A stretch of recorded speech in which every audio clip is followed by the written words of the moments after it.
brothers, do you recall when the grasslands reached to the horizon?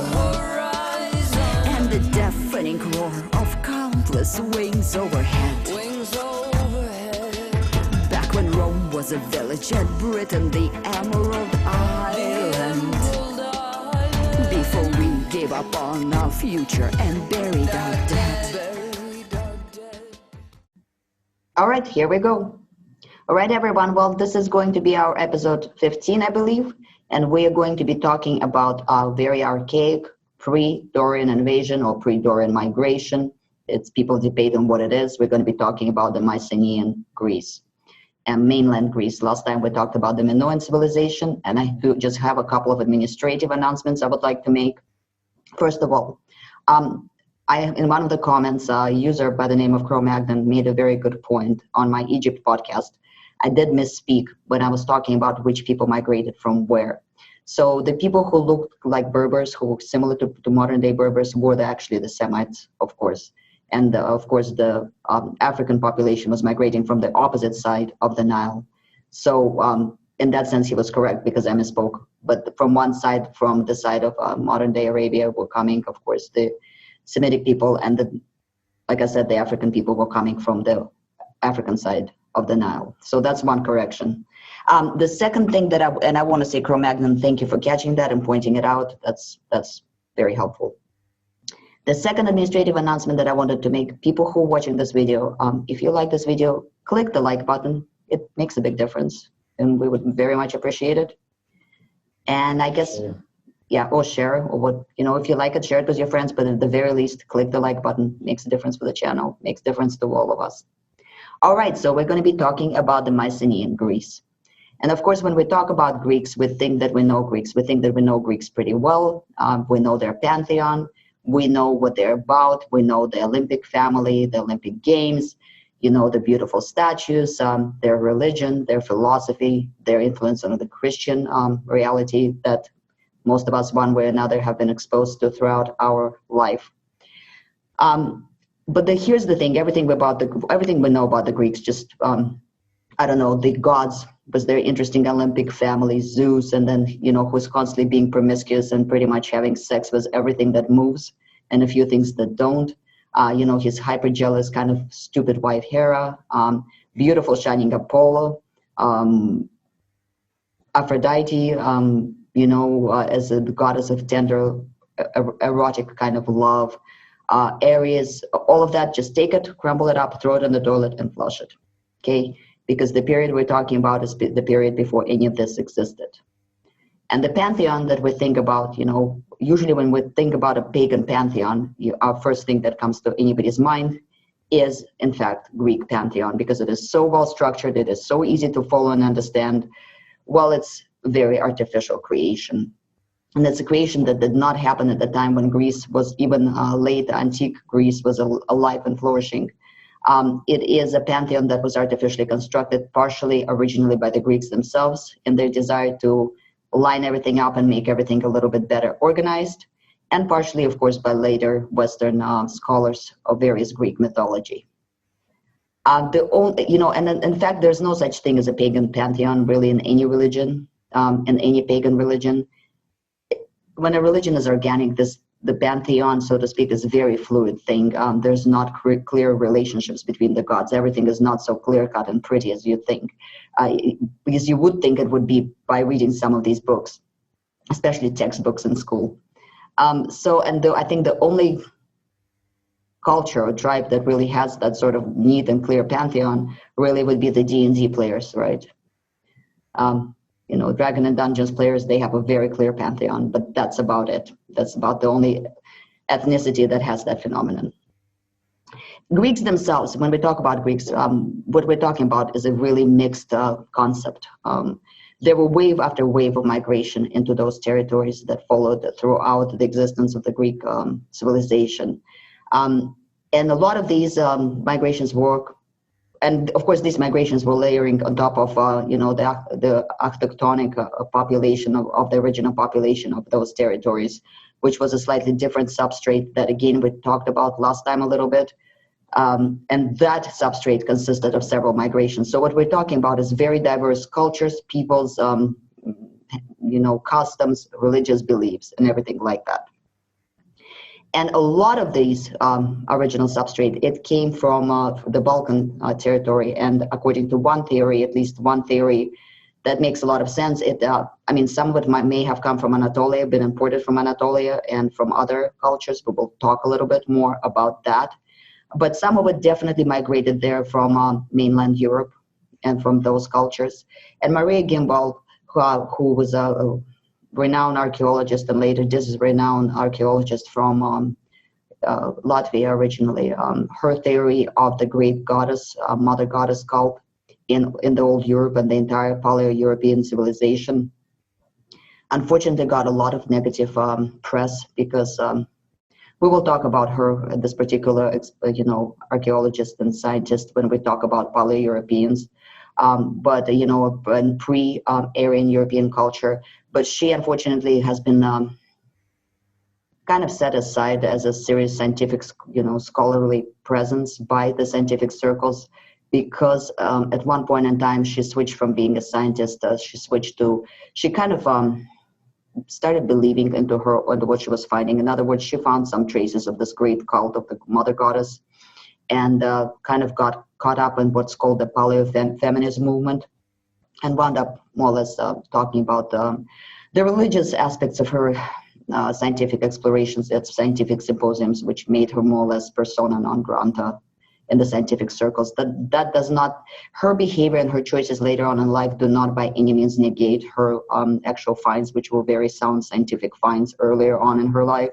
And what she found was significant in Europe, and that was a whole civilization of these, pre-Aryan, pre-Indo-European invasion European population, who had their own writing system. They had their own very well-developed worship and social structures. And the area of Crete, specifically Crete, is an isolated island. It was the very last refuge of that great civilization, which in its entirety was fairly colossal and took up all of Europe. But the last remnants of that civilization and the late development of that civilization what existed on Crete at the time that the what we call the Achaean Greeks arrived to those territories and settled on those lands, partially conquering and significantly intermixing with the local residents. Now, the Achaean Greeks, they were the first wave of the Greeks. These are the Greeks of the Trojan War. These are the Greeks that Homer is writing about. How do you say it? You said Achaean. That's. No, Achaean, that's the same thing. Okay. Yeah, it's the same thing. Yeah, Achaean Greek, Mycenaean, the culture is called Mycenaean culture based on the leading city capital, that's Mycenae. But the Greeks themselves, the nationality of them is Achaean Greeks. Later, so there was two waves of what was believed to be Greek-speaking tribes. Of the first wave of migration again or invasion were the Achaeans. You guys still getting me? My internet is just giving me weird messages. Somebody wave at me if you can hear me. All clear here. Okay, cool, because it just told me my internet was unstable and I don't know why.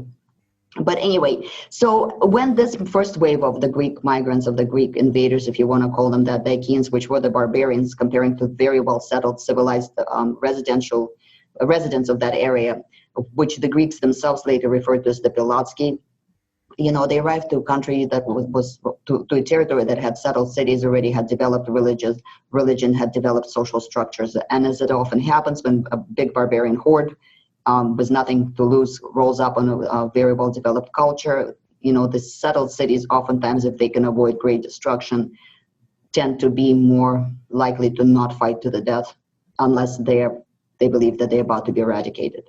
So what happened is a lot of these Achaeans mixed with the local population. And what we have in the early Achaean worship is we have a mixture of two different sets of beliefs. We have the local religious tradition, and then we have the brought with them partially Indo-European tradition, which we talked a little bit about in the nomadic tribes. Now, I want to start with a little intro, as I usually do, and this is a prayer actually from 100 AD. But it is a prayer that most likely harkens to those times when very kind of earthy, very dismal forces ruled the mines and the territories where people were settling. And here goes the prayer.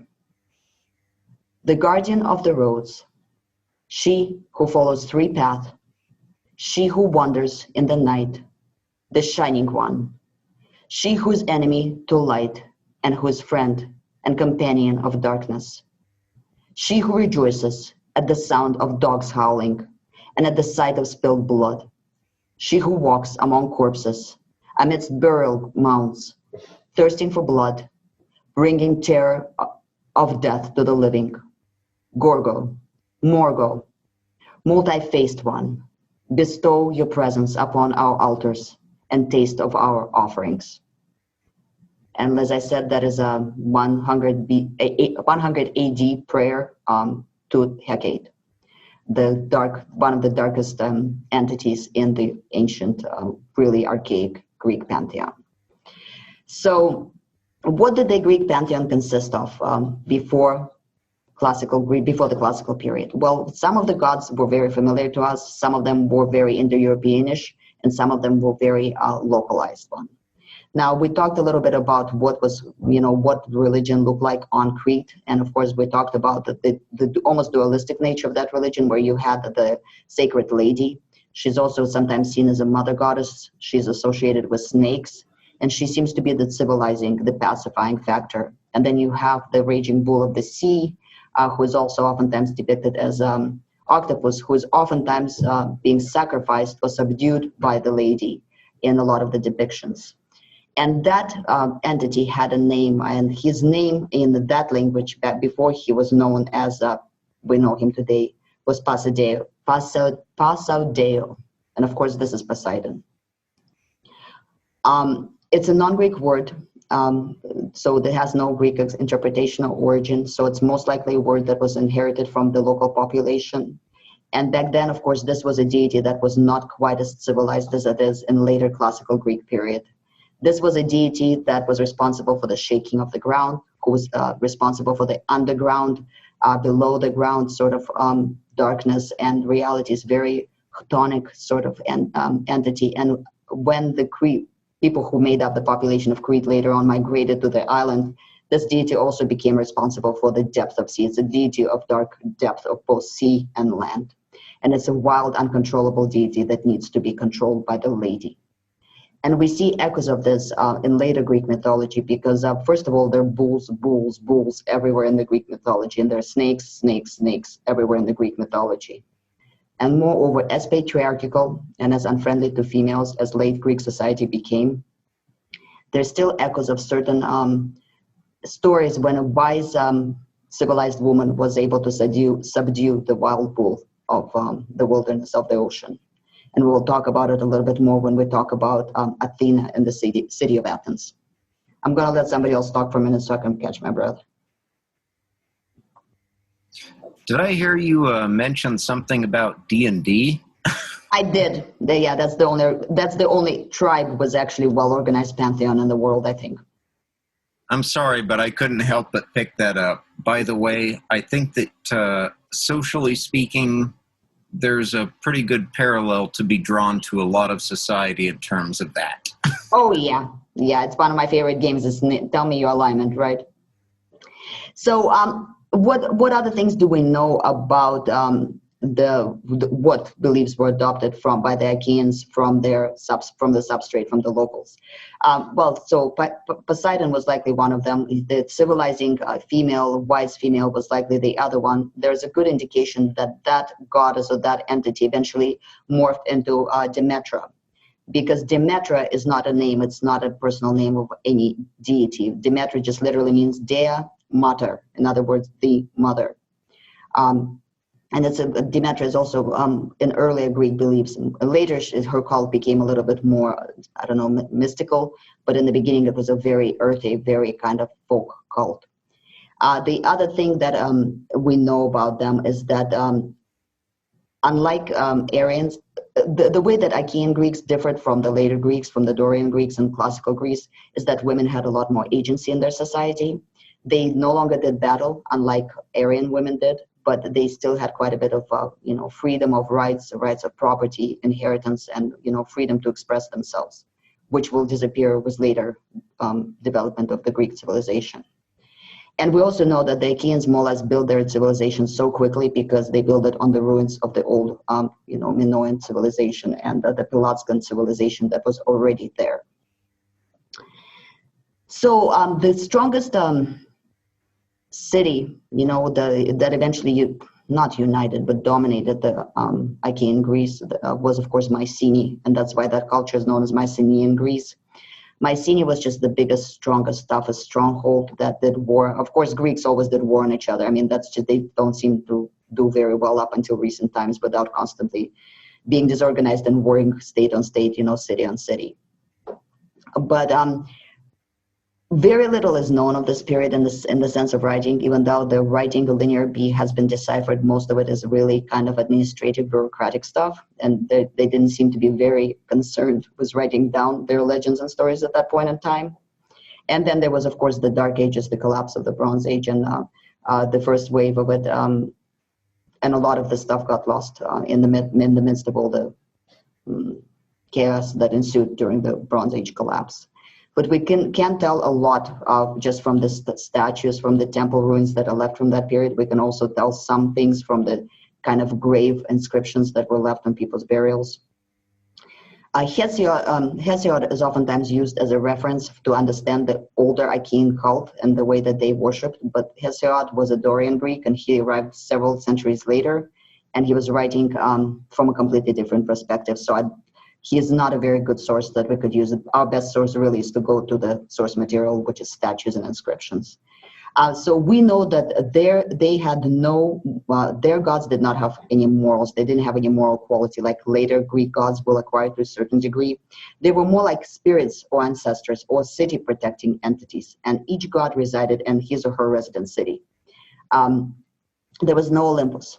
There was no such, the mountain Olympus existed, of course, at that time, but the gods didn't exist on Olympus. Each god literally resided within his or her own city. The cities back then were ruled either by basilisks or vanakts. Vanakts, of course, being kind of king of kings. That's mentioned, of course, in the Iliad. And then the basilisks just being little local kings. And originally there were several vanakts, but as a result of many wars, Mycenae wound up being the only city with a vanak of its own, right before the actual Dorian invasion migration took place. Every city was believed to have a reflection on the other side. So in other words, there was this reality and the alternative reality, which we talked about in the shamanism series a little bit. And each temple was the house of the specific god that lived in that city. And of course, every statue was the fetish of that god. In other words, if you went and broke the statue, the central statue of that god that resided in the temple in the city, you would have done a great disaster upon the city. I mean, to destroy that statue would be like to break all communication with your protecting spirit. So there was still a lot of shamanism in this belief system. I want to show you some of the early depictions of these gods. So when you think about Shining Apollo with his beautiful sun cult, and he's kind of protector of the arts and the archer. Yeah, forget all of that. So early Achaean Greek gods and statues were definitely not anything like we see in later Greece. Let me try to screen share with you guys. Okay, that's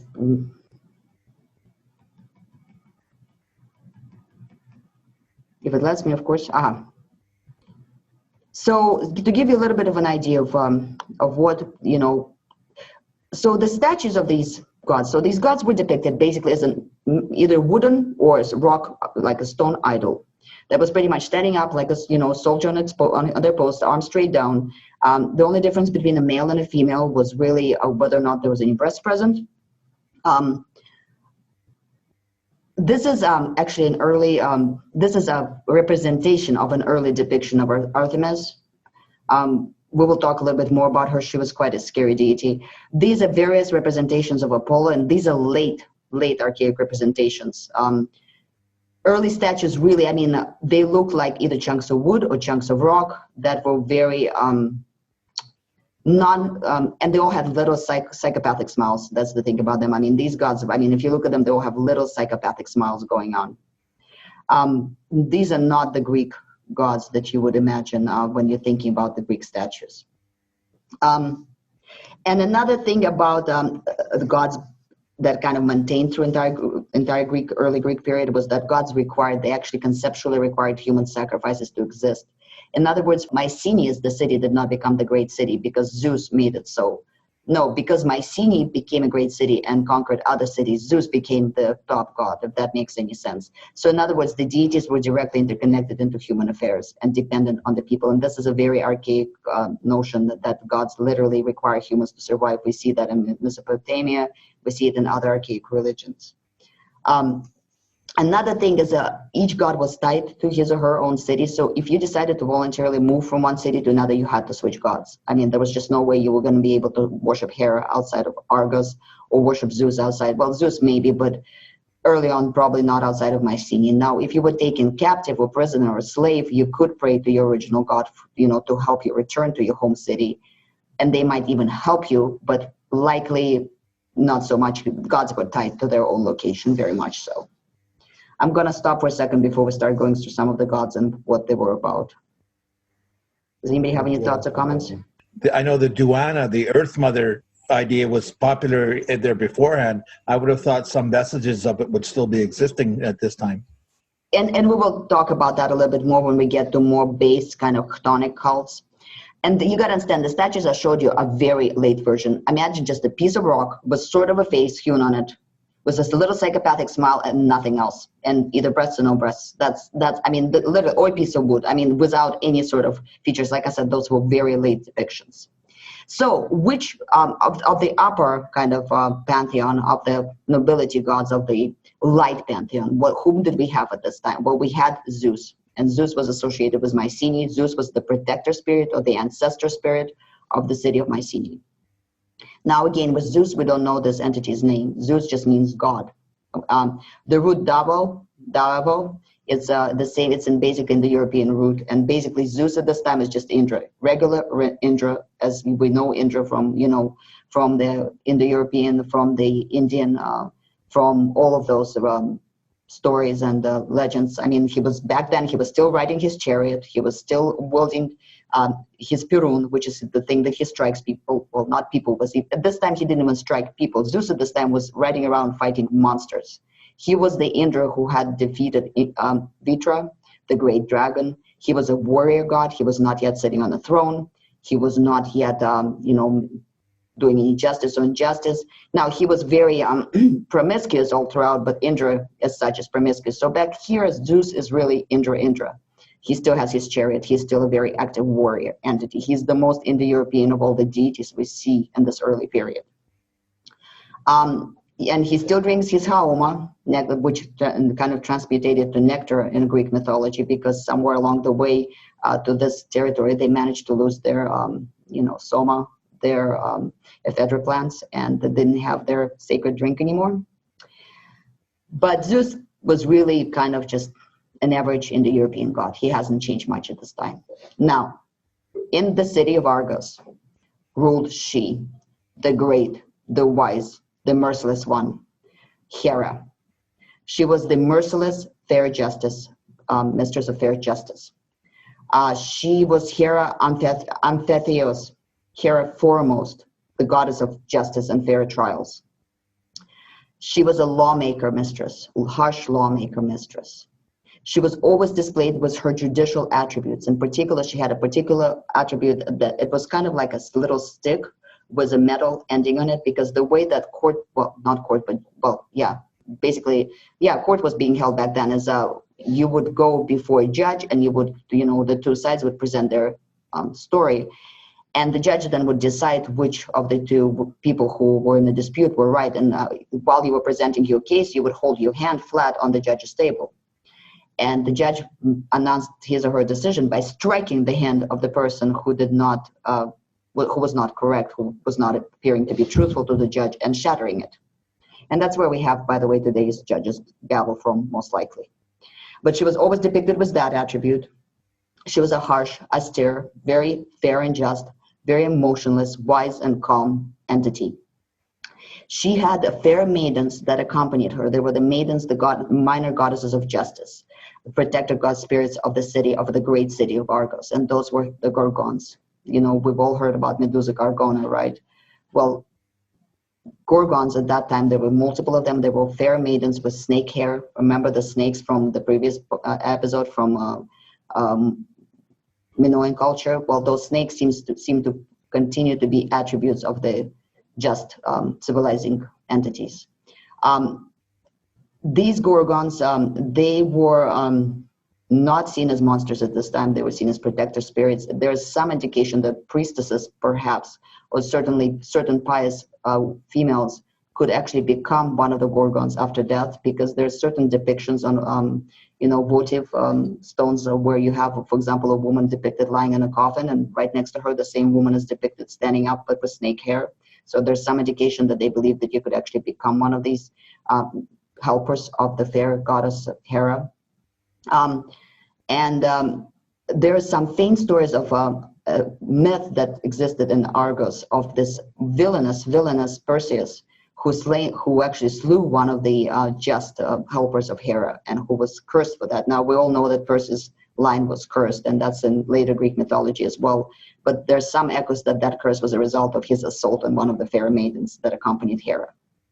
And what's interesting is that Argos was one of the Greek cities of that time that resisted the onslaught of Mycenaean the longest. And Argos didn't actually, because when Mycenaean defeated all the other cities, their gods were made, they were subjugated to Zeus. They were made basically children of Zeus or some such. Well, there was actually an agreement between the two cities that Hera was going to become the wife of Zeus. And there was a great ceremony where the two statues, the two fetishes of the two gods, actually traveled to some middle point. And there's actually almost like comic depictions, carvings found how these two statues were very carefully transported, and a wedding ceremony was held between them, and then they both traveled back to their original cities. But it's interesting to think about how much of the subjugation of Hera and stupefaction of Hera in later Greek mythology had to do with that lingering resentment that the city never quite bowed down to the Mycenaean conquerors. But yeah, her relationship with Zeus was portrayed as pretty much stupid and comical later on. I mean, Zeus is constantly cheating on her. She's helpless. She's begging for him to stop. She's trying to plot to make him stop. I mean, at one point in time, he humiliates her terribly in the later mythology. This is not at all the Hera of the original city of Argos. That Hera was astute, austere, very just as goddess. Like I said, unfortunately, later on was the Dorian influence on that culture. Hera got demoted. And again, I think that a lot of it had to do with the resentment that Mycenaean might have still felt towards her city's role in fighting against them. Now, in the city of Athens, there was, of course, Athena. This is not quite the Athena we know yet. This Athena incorporated also into herself a lot of the traits of the lady. This is a civilizer goddess. This is a wise goddess. This is a very, back then, Athens was considered to be a very old city in later Greek mentality. But at this time, Athens was actually kind of a youngish colony of Mycenaean. And there's actually tales in Athens about how they were debating which god should be the patron god of their city. And nearby there was one of the many temples to Poseidon. And there is a legend about how the Poseidon and Athena were actually having an argument over who should be the patron god of the city. And Poseidon showed his might by striking a nearby mountain, like a rock outcrop, and breaking it in half and making the salt waters spring appear out of rock. But Athena stepped in, and she actually grew an olive. And the people of the city decided that, brute force and kind of destructive energy was probably less welcome in their city than the creative and positive energy that their goddess offered. So that's one of those echoes of the way that the wise woman subdues the raging bull. Now, that temple that existed on the shore nearby the city of Athens, it was a very, very horribly old temple. It wasn't even a temple as much as a shrine, like a sacred site where there was a saltwater spring coming out of rock. It was dedicated to Poseidon. But Poseidon was never a patron to any of the Greek cities. Poseidon was worshipped in all Greek cities because, Greeks were trying to make it out to the sea even at that point in time. And of course, anybody who was in charge of sea was kind of important to them. But Poseidon, no city wanted Poseidon as their protector spirit because Poseidon was kind of a wild, unpredictable, dangerous deity. But Athena, there's almost like a sense that Athena might have been almost invented by the people of Athens, in the sense that she, out of all the Greek gods, she's the most human, she's the most anthropomorphic, and she's the most logical one. She's a very logical goddess. I mean, Athena was a goddess of civilization. She was a patron goddess of all this crafts skills. She was a city builder goddess.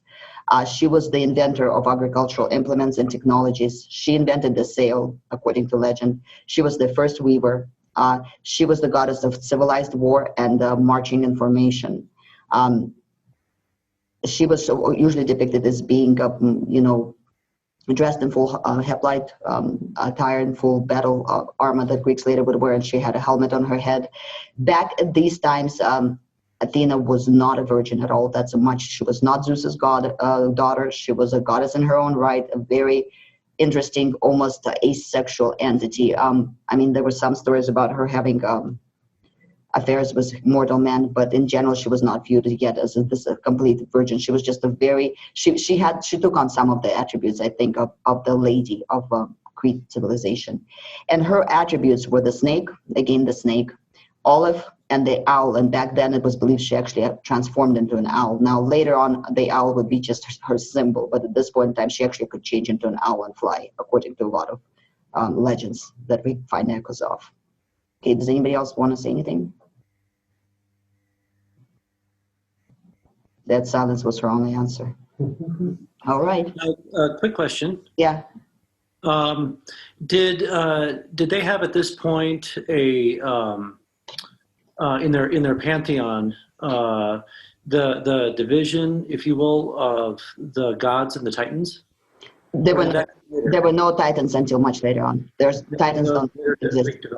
Nope, they don't exist. There's no titans at all. Yeah. Yeah. Just okay. Yeah, no titans at all. So the next one, because the Greeks didn't just settle mainland Europe. They also settled on the other side, and they settled what is modern day Turkey. And so in the city of Athens, there was the great goddess Arthemis. Now, this was the bear lady.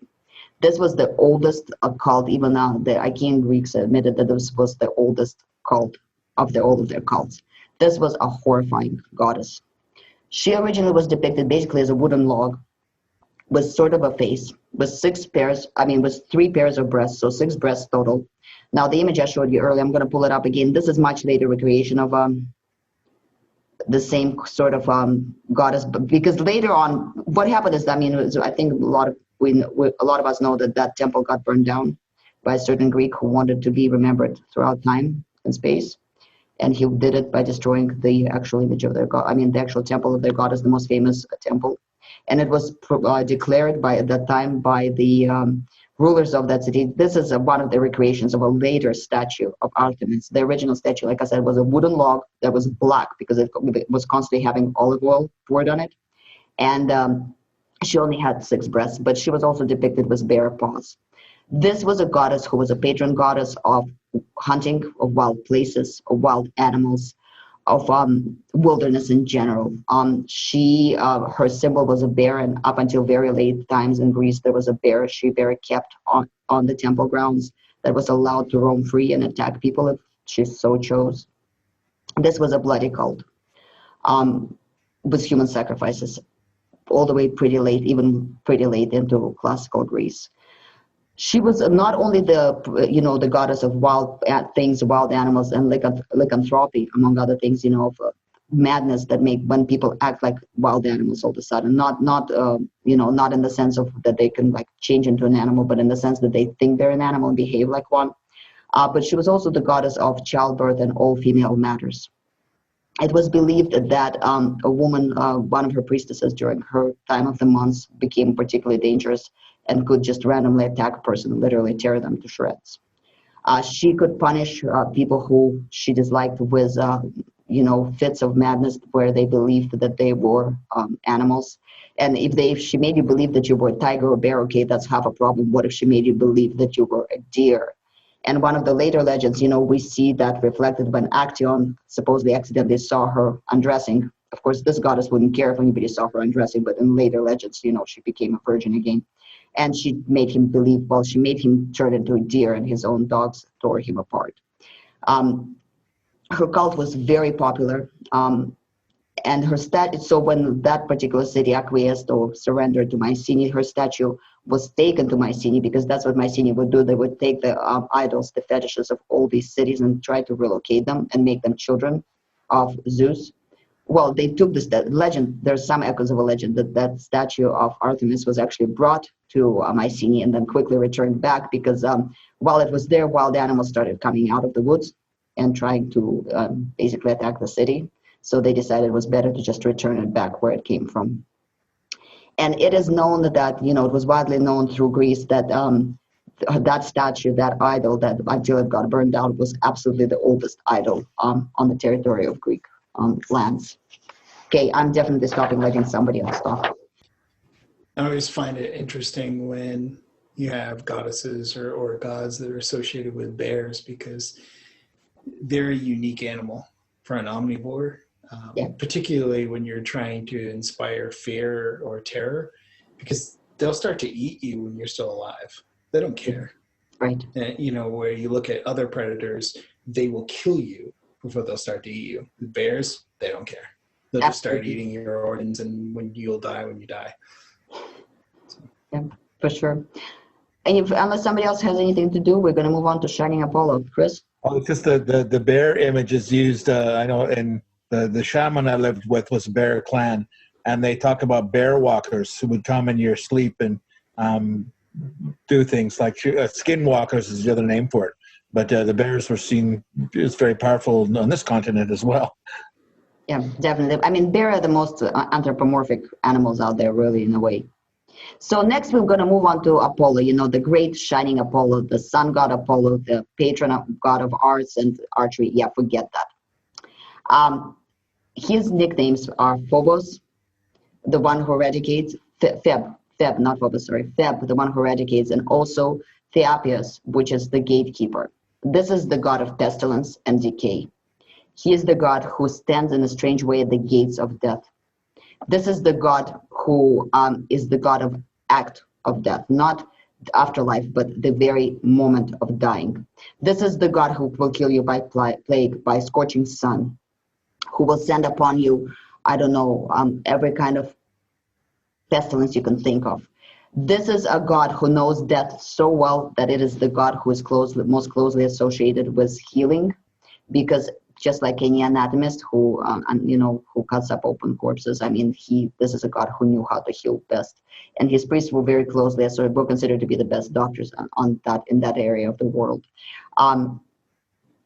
He was the darkest of the gods of the upper pantheon of the Greeks at that time. And Pythias, the Oracle of Delphi, of course, he is associated with Delphi, is a very old phenomenon that probably even predates the Achaean migration, because even, Hittites have records about having come to that particular oracle.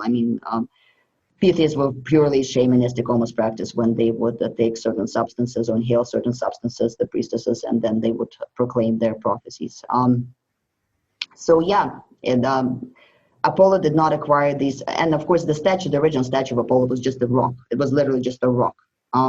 Very dark deity, very scary deity, and you see echoes of that in Homer's Iliad. When Apollo strikes the army of the Greeks with the pestilence, his arrows are oftentimes seen to represent pestilence and death and plague of every kind. This is the god that will make you rot away, and he, like I said, he stands at the gates of, at the very gates of death. And then there was Sparta. Now, Sparta, at the time of the Achaeans, at the time of Trojan War, was fat, peaceful, wealthy Sparta that traded with everyone, that was known for its trade and for raising cattle. This is not the Sparta we'll see later. These are not these harsh, brave warriors. These are fat merchants. They were settled in the most, they were not very warlike. They had the most best agrarian lands. They had a lot of cattle. They were just fat, weak Sparta that was gladly would pay tribute to absolutely anybody else. When the Mycenaeans came, they said, "Oh, how many cows you need? Okay, we'll send you cows. Just pay us a little something for our cows."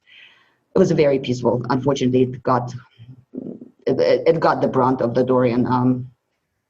In this case, I think Dorian invasion, because what happened to Sparta was pretty horrific. But at this time, the patron goddess of Sparta was Hestia.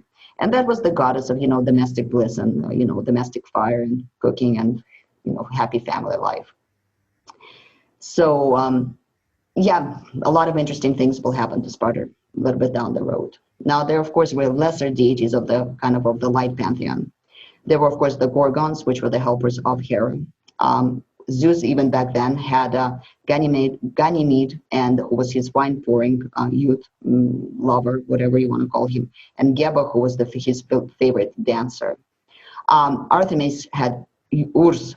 I think that's how, I'm not sure if that's how you pronounce it in English, but she had Urs, which was an entity that was her helper entity. It was a giant, enormous bear, was a human head that would come to people and rip them apart if she was displeased with them.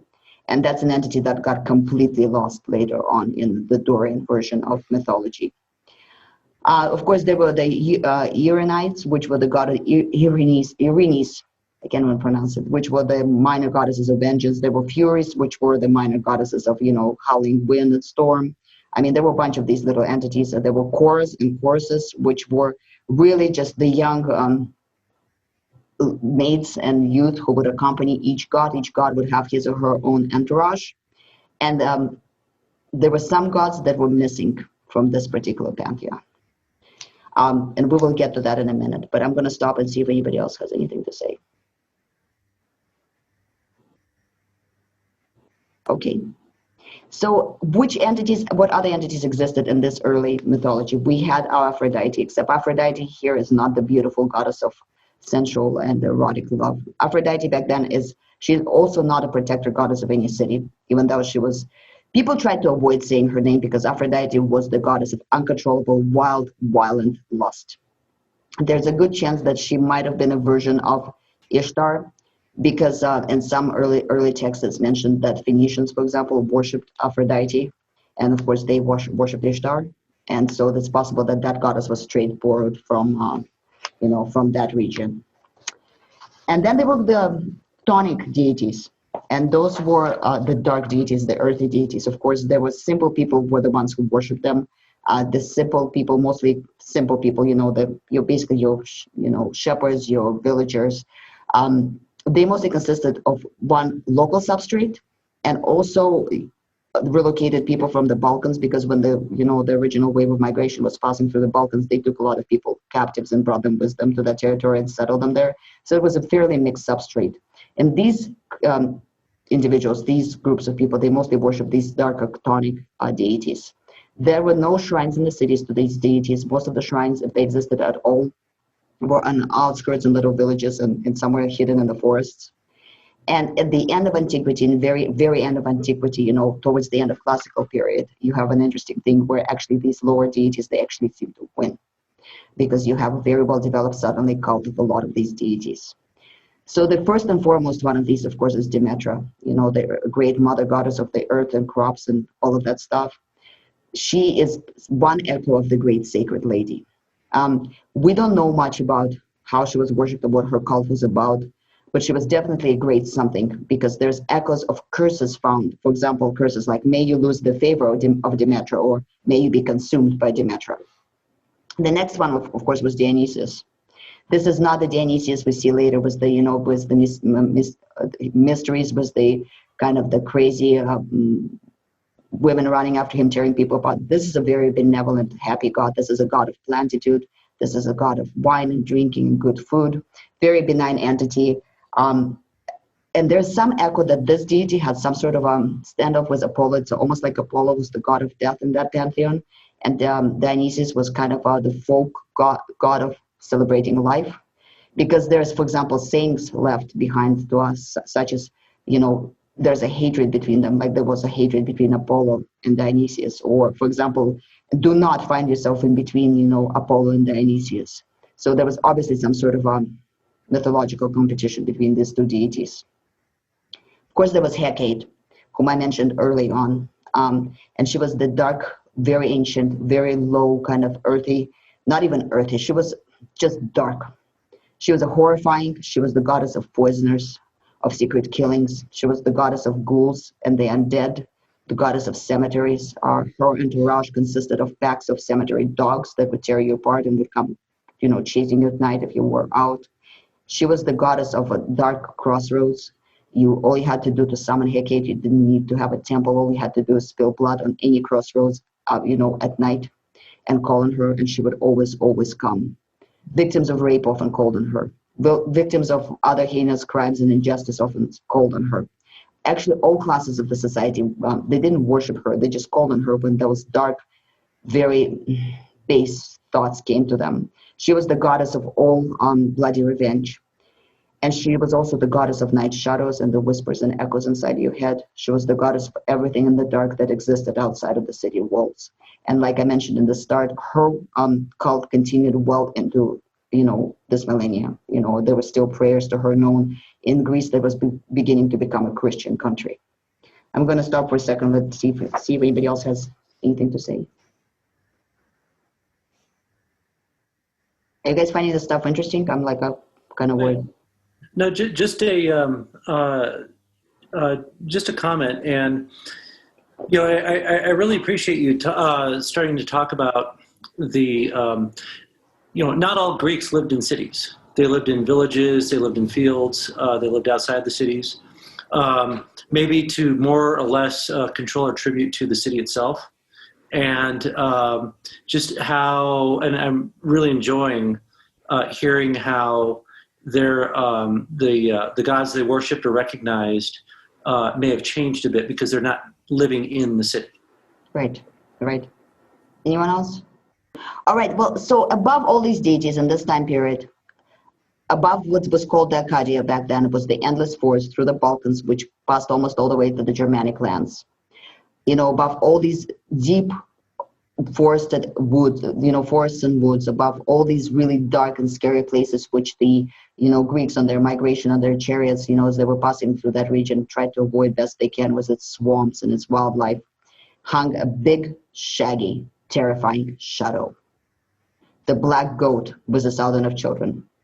The entity that didn't really have a gender per se, it was just it was an absolute horror. It was towering above all other gods. It was more terrifying than all the other gods put together. It was the great wilderness that birthed monsters. The cult of which existed around the very outskirts of human settlements, and this entity was not worshipped as much as they tried to placate it, pacify it, and kind of just calm it down. This is not an evil entity. This is just an entity who just genuinely has no interest in humans whatsoever. It does not want anything from humans. It does not care about humans. Even Hecate, as dark as she is, wants something from humans. She wants human sacrifices. She wants humans' vices. This entity does not want anything at all from humans at all. And once in a while, when its shadow falls into a city, it causes sudden surge of, yes, you guessed it, panic. We're talking about Pan, which in later Greece was depicted as kind of a funny, really large satyr or some such thing. In Achaean Greece, this was an absolute horror and a horror, to such a degree that they did not even depict this entity. All the depictions we have of Pan are from much later periods. At this time when Pan was depicted, you have something on the very outskirts of your representation that is like lined out and marked out with lines. It's just a dark shadow. There was no representation for this thing. It had its own wild people who served him. It was satyrs, fauns, centaurs, other wild things of the woods. His call is known to cause panic among people, and that's the word Pan. Pan, panic. He is the woods. He literally is the woods. And the thing is that he's not even against humans. He doesn't even mind humans as much. He likes the world. He just doesn't like humans encroaching on his territory. And this entity is not out to kill you. You just will die if you see him. You will just drop dead. I mean, it's just what he does. In some weird way, though, this deity is somehow connected to inspiration and to creativity. So there was belief that if you actually survived an encounter with Pan, you might become a brilliant poet, for example, a musician. But it was a very, very terrifying entity. And, and it seems, if you look at it, it seems like almost at this point in time in their development, Greeks had separate deity for each concept, like, Zeus for valor, Hera for justice, for example, Hecate for dark passions, and so on and so forth. So this is a really early point of still kind of almost the line between animism and basically what we later know as paganism or, deism. What gods are missing? We have here no Hades. because there's no, one second, Ryan, let me just finish the sentence and I'll let you jump in. There's no single afterlife. When you die, if anything happens to you at all, you just rejoin the entourage of your specific deity that you happen to be dedicated to. So it's kind of like the Wild Hunt, but without as much of the dark implications. There's no Hestius, because there's no iron yet at this time, so there's no smith god. There's no Hermes. Hermes is a very strange deity, and he's much, much later implant. There's no Ares with Phobos and Deimos on his sides, because Ares is going to be a much later transplant from, other Aryan tribes. And there's no Titans, no Asclepius, there's no Hercules. There's the only other thing, that is very similar in this. Oh, there's, of course, dryads, nymphs, tritons, all those other creatures that are basically your spirits. It's your animism. Those are your spirits of groves and trees and lakes, and all those things, of course, existed. It's a very kind of baseline level of every religion that is very basic to human psyche. And the last thing that was very highly shared between earlier and later Achaean and later Dorian Greeks is, of course, the cult of heroes. But there's a significant difference. In the Achaean times, the heroes were not yet magical creatures. Their job was not to kill monsters. Their heroes were actually most likely people who became hero-sized. They were either great warriors or they were cultural heroes. So, for example, they didn't have Hercules. Hercules is something that arrived later with Dorian invaders. But whom did they have? They had Perseus, who in Mycenaean was, of course, a hero, and in Argos was an anti-hero because he slew one of the wonderful Gorgons. Jason is a very, very old character, and possibly Phoenician. There's some hints that he was a Phoenician character, but he was considered the first shipbuilder. The whole story was him traveling, on the boat to acquire the golden rune, was a much later story.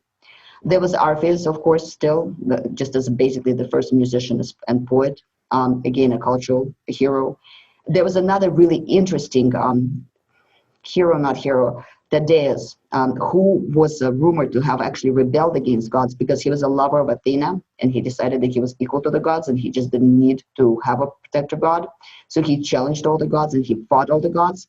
And, his hubris, he pretty much wounded some of the gods, at which point in time he got punished by madness. But he features in a, very semi-obscure story of the 7 against Thebes, because Thebes was the only city in Greece at that time that was a mixed population. It wasn't just any one city's population. This was a trading city. It was a really wealthy trading city. It was kind of a rich trading republic. And at one point in time, all the other cities united, it seems like, based on this legend, and pretty much sacked and looted the city, and it stopped existing. And that's pretty much everything I had to present, and I think I hit dead on time. Any thoughts, concepts, ideas? Just a little bit on material culture. Yes. There's a lot of fortifications, palaces. They were a pretty warlike society. Things like boar tusk helmets and all those kind of things. It was a very commercial civilization too. A lot of trading, a lot of shipping, some piracy. And thank you, David, for bringing it up, because you know what I forgot to do is show you the pictures. Okay, so I just have a couple of pictures of Mycenaean. I've been there, and those are actually my photographs. Again, it looks very much like Utah and some other, Rocky Mountains areas.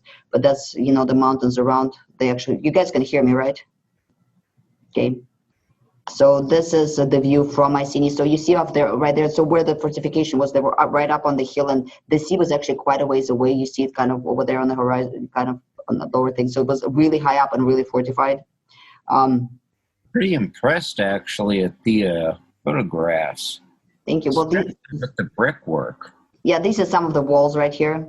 I mean, what's left of them, of course. And these were, the big stones. Mycenaean were known as, well-walled of Mycenaean, the mighty Mycenaean. This is the famous lion gates over the entrance to the city. Of course, the lions are missing their heads, but it was known as lion gate at Mycenaean. These are some fortifications and storages below the fortifications that I just took picture. I was trying to avoid the tours best I could when I was photographing. These are some of the lower city structures that are viewed from the city walls, because there was the main kind of citadel and the main fortification, and then around it, of course, were fields and people's houses and so on and so forth. Another view of the walls, I think. And then I wanted, that's another view of, some of these were, storehouses. Some of these were just various granaries and so on and forth. This is what's left over one of the water cisterns that they had, because they had the whole series of them in case that they had a siege they could store. I mean, this obviously had a roof originally. This is, if I remember right, this is one of the tombs that I visited. Let me see. This is just a cool picture. This in the local museum, this is the famous mask of Agamemnon that was found in Mycenaean. And there were several of those gold masks found, and now it's believed that it wasn't the mask of Agamemnon, but it just entered history like that. This is a tomb that was nearby, a catafalque tomb, that was the burial ground for one of the lords who ruled the city. This is just to show you kind of the scale of this tomb. I mean, it was fairly large. It was very tall roof. And this was a memorial. There was like a little window that allowed light over the top. So this is a really tall entrance right here. I mean, the person would be like maybe as tall as a couple of these bricks. That is very impressive. Yeah. Just the view of the walls around, that's the entranceway. I mean, these were formidable cities. So I'm sorry, Brian, we kind of lost you there, but I just wanted to show you, this is from Athens Museum, National Museum of Athens, some of the Mycenaean finds. And, they were, like David was saying, they were very warlike society. I mean, a lot of swords, and I just picked out some of the better ones to just show you. There was a lot of gold found there. These are some of the depictions of the warriors from that time period. You can see kind of their attire. These are some of the early depictions. Again, a lot of, it was unlike the Minoan society, the females in the society, they had a lot less significance. You see just a lot of swords, a lot of, hammerheads, a lot of weaponry. These are, I just think that's a cool picture. That's why I want to show it to you. They're just pins, clothespins and buttons, but, a lot of metalwork, a lot of gold. Most of these items are either gold or silver, a lot of details of clothing. More great, little details of gold. I mean, these are really fine little figurines that would go into your clothing as decorative, plaques. These are just super cute. They're two little hedgehog drinking cups, whatever you want to call them, but they're just adorable. Some of the writing tablets found. This is somebody's comb made out of ivory. Ivory was a very important, of course, trading. These are some of those boar tusk helmets that David was just speaking about, and they found a few of those. They were actually quite amazed when they found those, because when originally people were reading, Homer's The Iliad, they thought that this was an invention of his. It was just a poetic invention that was not practical. But no, they actually did make helmets out of boar's tusks, more than one, and they found multiples of these. Some of the, various ceramics and so on and so forth. So there was a lot of crossover between the Minoan and Mycenaean culture, except that the mainland Greeks were a little bit less. This is just a beautiful little bird statuette, whatever you want to call it. It's miniature, very small. Some more of those, this is a bear thing that they don't even know what it is, but it's just a votive vase, but it's shaped like a bear. They think it's a bear anyway. This is a diadem that was found from that period. Some king's or queen's diadem. I don't know, does not look very comfortable to wear to me, but. And these are some of the more of these early, these are actually more like late, but you can see where they're still fairly blocky and fairly psychopathic looking. But these were mostly just votive statues that were, were supposed to represent the chorus and the choruses, the male and the female kind of accompanying deities of major gods. But these were from much later period, but they were still done in that style, which is very archaic and very, here it's getting more and more to be modern Greek. Like I said, originally these were just blocks, literally blocks of either wood or stone. And I think that's everything this time for real. Any other thoughts, comments, or anything like that? It's surprising how far away from the coast that Mycenaean is built.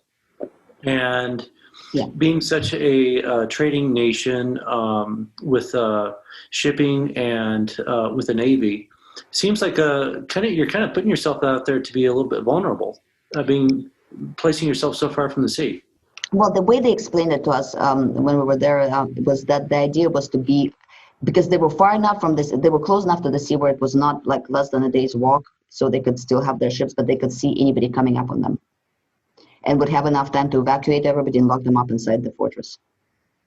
And so the idea was to be able to see your enemy coming from far, far away. They were really, the Mycenaean in particular was really all about war.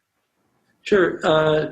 Do you suppose that it was kind of like the medieval castle where you had villages and towns around there, and as part the fortress itself constituted a seat of power and protection in times of invasion?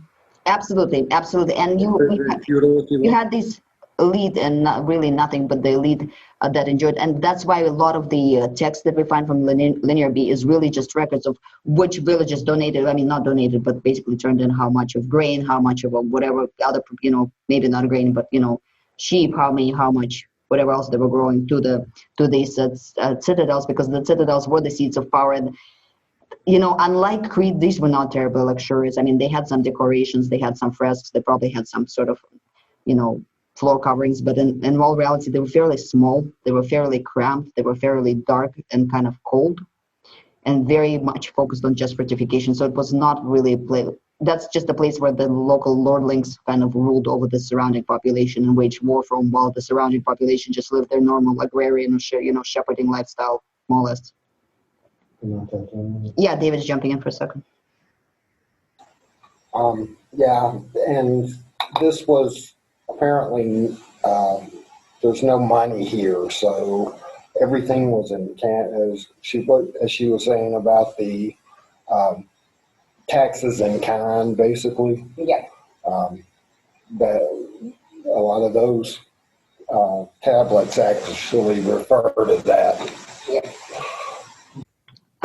There was no money yet at this point in time, and if there was that's why they had to keep track of who paid how much in taxes, and these people definitely lived on the hard work of the surrounding villages, and that's why the Mycenaean in particular was just super rich, because it did war in all the other states, and they just exploited the heck out of their population. But then again, if you're one of those lordlings, you don't want to overexploit your agrarian population, right? Because you can only take it this far before your peasants start starving and dying, and then you don't get any more taxes. So because these were such small, I mean, you got to understand Greece. Here I have a map somewhere real quick, let me show you this one.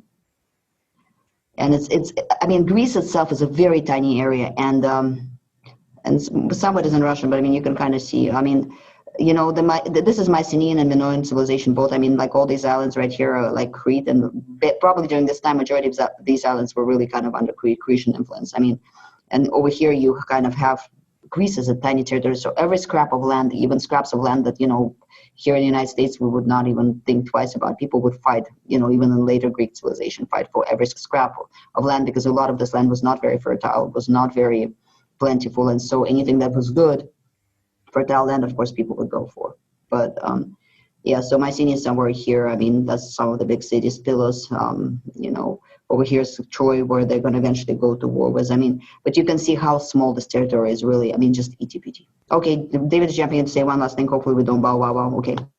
Their soldiers, these elites, were more or less the forerunners of the hoplites. They were kind of proto-hoplites, and spear-armed, big shields, used things like axes and little short swords, but some of their armor is like I say, kind of proto-hoplite.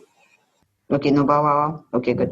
And and I'm going to cover a lot of this. I think I'm going to do the next episode on the Trojan War and the politics of the Trojan War, and that will lead us right into Hittites and the Scythians and all that stuff. And then at some point in time, we got to still do Paleo-Europe, we got to do China, and we got Phoenicians and a bunch of others that circle back around through Babylon and Assyria and back to, later Egypt. So we will I think we'll just go with wherever it takes us. Everybody okay with us doing Trojan War next time? Actually breaking it down like how it actually was and not how it's written in Iliad? Yes. Yeah. That would be kind of cool. All right. Well, thank you, everybody, at the same time next Thursday. It's really good to see everyone. Thank you very much. Good to see you. Thanks. Thank Good you. to see you guys. Bye. I appreciate you. Thank you again. Orange glow of a campfire, pale electrical glow. Both cast out shadows as our legends unfold. We are the archetypes that exist within every man's soul. And we will live forever as long as stories are told. We are the archetypes that exist within every man's soul. And we will live forever, or as long as stories are told. We are the archetypes that exist within every man's soul.